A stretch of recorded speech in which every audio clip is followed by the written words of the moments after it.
You know, in the way here, I heard Kennedy speak about the American space program. And he says to Americans, this is going to be wonderful. This is worth the effort. There'll be so many things that will change as a result of people walking on the moon. And he's talking to Americans about the need to spend so much money on NASA. And then there's an exhibition there in the Boston airport of all the phenomenal inventions that are a result of America's aerospace program. It was a dream at the time. The man will walk on the moon. It was a dream. Well, it's very much like this at the wall. I am sure that there will be a bat mitzvah at the Western Wall for Jewish girls. It makes absolutely no sense that it won't happen, because all the facts are showing that women have entered the final frontier of a religious world. There are kids in this synagogue maybe, who ask if boys can be rabbis or boys can be cantors. And I think the people that have to pressure the government of Israel enough are sitting in this room. It's you and you. You have to say enough is enough. You have to say that this is important to you. And if someone from Israel says, well, you don't pay taxes here, you don't send your children to the army, what right do you have to tell us how to run our holiest place? So here's the answer. It's not your holiest place. It's the holy place of every Jew on the planet. You are half the Jewish people. You have a right to voice what you think are Jewish values. And you believe that equality is a Jewish value. Participate in it. You have a duty to. You don't have a right to participate in this discussion. You have a goddamn duty to participate in this discussion. Otherwise, you may wake up one day and Israel will radiate so much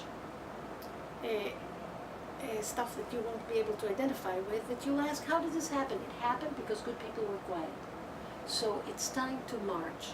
And the day before yesterday, my colleague, my sister, my friend, Leslie Sachs, the executive director of Women of the Wall, was arrested for holding a Torah scroll.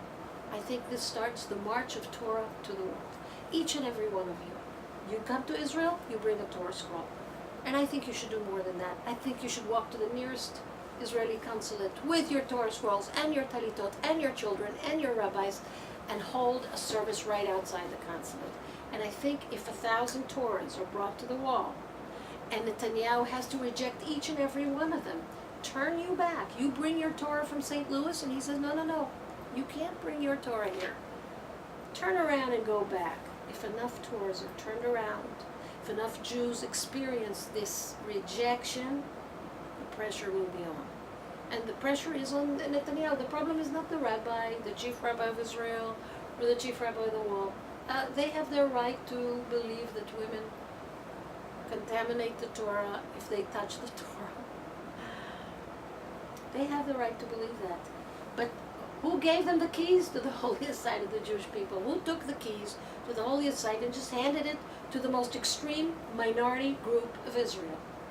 Not only the minority group in Israel, a minority group all over the Jewish world. We are sitting in a Reform synagogue.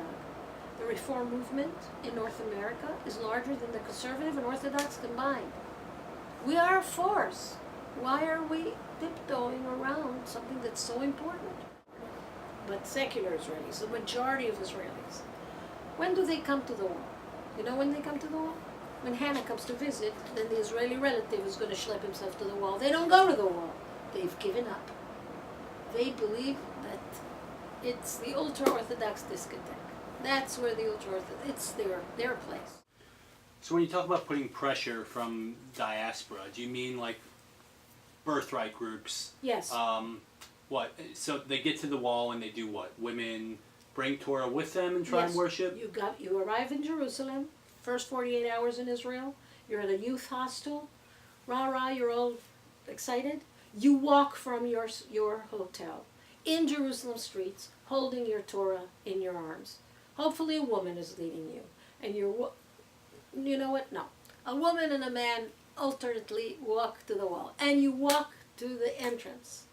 And you demand to go in with your Torah.